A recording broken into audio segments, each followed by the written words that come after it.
ముందుగా అందరికీ నా నమస్కారాలు. మొన్న వెంకటాయపాలెం సభలో రాష్ట్ర గృహ నిర్మాణ శాఖ మంత్రులు జోగి రమేష్ గారు మాట్లాడుతూ ప్రతిపక్షం వాళ్ళని చిత్తకార్త కుక్కలు, నరరూప రాక్షసులు, పిచ్చి కుక్కలు, ఊర పందులు అని అసభ్య పదజాలంతో దూషిస్తూ ఉన్నారు. అయ్యా జోగి అలియాస్ భోగి అలియాస్ గుర్కా రమేష్, నేను నిన్నొక్కటే అడుగుతా ఉన్నాను. నువ్వు ఒక బాధ్యతాయుతమైనటువంటి ప్రజాప్రతినిధివి, ఒక మంత్రివి, ఒక శాఖ మంత్రివి. నువ్వు ప్రజలకి ఒక సభలో సందేశం ఇచ్చేటప్పుడు ముందుగా నీ భాష గురించి నీకు గుర్తుండాలి. నువ్వు ప్రజలకు ఏం సందేశం ఇస్తున్నావు, ఇటువంటి భాష మాట్లాడుతూ అని నేను అడుగుతా ఉన్నాను. తర్వాత నువ్వు ఒక గృహ నిర్మాణ శాఖ మంత్రివి. మీరు ఎప్పుడో 3 సంవత్సరాల క్రితం 30 లక్షలు 40 లక్షల ఇళ్ళు పేదలకు కట్టిస్తామని చెప్పారు. రాష్ట్ర వ్యాప్తంగా 175 నియోజకవర్గాల్లో ఒక్కో నియోజకవర్గానికి మీరు ఎన్ని ఇళ్ళు పూర్తి చేశారు, పేదలకు ఎన్ని ఇళ్ళు పంచారు అని చెప్పి మేము అడుగుతా ఉన్నాం. ఇటువంటివి ఏమైనా చెప్తే ప్రజలకు బాగుంటుంది అని చెప్పి మేము ఈ సందర్భంగా మీకు తెలియజేస్తా ఉన్నాం. ఏమన్నావు నువ్వు? లోకేష్ని చంద్రబాబు గారు గాలికి వదిలేశారా?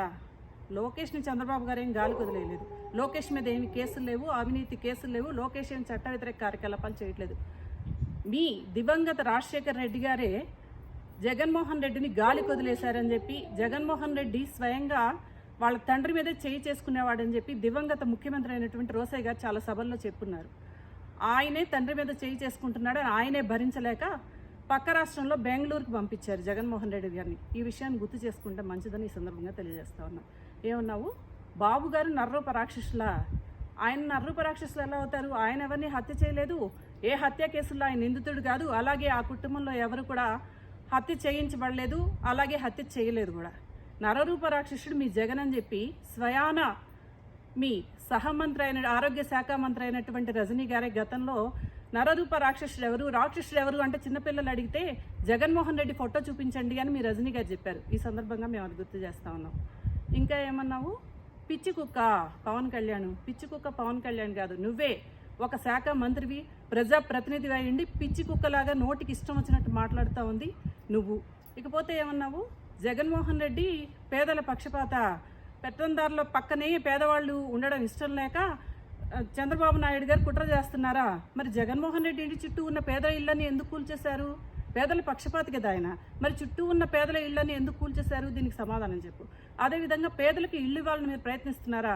మరి ఎప్పుడో 5 సంవత్సరాల క్రితం 5,000 ఇళ్ళు కట్టించారు చంద్రబాబు నాయుడు గారు. అవన్నీ ఎందుకు పాడుపెట్టారు అమరావతిలో మీరు అని చెప్పి నేను ఈ సందర్భంగా అడుగుతున్నాను. అదేవిధంగా రాష్ట్ర వ్యాప్తంగా టిట్కో ఇళ్ళు తెలుగుదేశం ప్రభుత్వం కొన్నింటిని పూర్తి చేసింది, మిగతా 80% పూర్తయినాయి. అవన్నీ ఎందుకు పాడుపెట్టారు? నిజంగా మీకు పేదవాళ్ళకి ఇళ్ళు ఇవ్వాలని చిత్తశుద్ధి ఉంటే అవన్నీ ఎందుకు పాడుపెట్టారు అని చెప్పి నేను అడుగుతున్నాను. ఏమంటున్నావు నువ్వు? నా ఎస్సీలు, నా బీసీలు, నా మైనార్టీలా? మరి ఏంటయ్యా, ఒంగోలులో ఒక ఎస్టీ నోట్లో మూత్రం పోశారు, ఆ కేసు ఏమైంది? ఆయనకు మీరేం న్యాయం చేశారు? అదేవిధంగా బీసీ అయినటువంటి అమర్నాథ్ గౌడ్ వాళ్ళ అక్కని కాపాడటం కోసం ముందుకొస్తే ఆయన పెట్రోల్ పోసి తగలబెట్టారు, ఆయనకు నువ్వేం న్యాయం చేసావు? అదేవిధంగా ఇసుక అక్రమ మాఫియాని అడ్డుకున్నందుకు వరప్రసాద్కి శిరోముండనం చేశావు, ఆయనకి మీరేం న్యాయం చేశారు? అదేవిధంగా మాస్కులు లేవని అని అడిగిన పాపానికి ఒక ఎస్సీ డాక్టర్ అయినటువంటి సుధాకర్ గారిని చంపేశారు, ఆయనకేం న్యాయం చేశావు? వీళ్ళంతా ఎస్సీలు, బీసీలు, మైనార్టీలు కాదా? మిస్టర్ జోగి అలియాస్ భోగి అలియాస్ గుర్కా, ఇప్పుడే నీకు చెప్తా ఉన్నాను, ఇక ముందు ఏదైనా సభలో నువ్వు మాట్లాడితే ఒళ్ళు దగ్గర పెట్టుకొని ప్రజలకి నువ్వేం చేసావో, నీ శాఖకి నువ్వేం చేసావో, నీ నియోజకవర్గానికి నువ్వేం చేసావో చెప్తే బాగుంటుందని చెప్పి ఈ క్వశ్చన్లన్నిటికి కూడా సమాధానాలు చెప్పిన తర్వాతే నువ్వు ఇక నుంచి ప్రజాసభల్లో మాట్లాడాలని చెప్పి ఈ సందర్భంగా మనం చేసుకుంటున్నాం.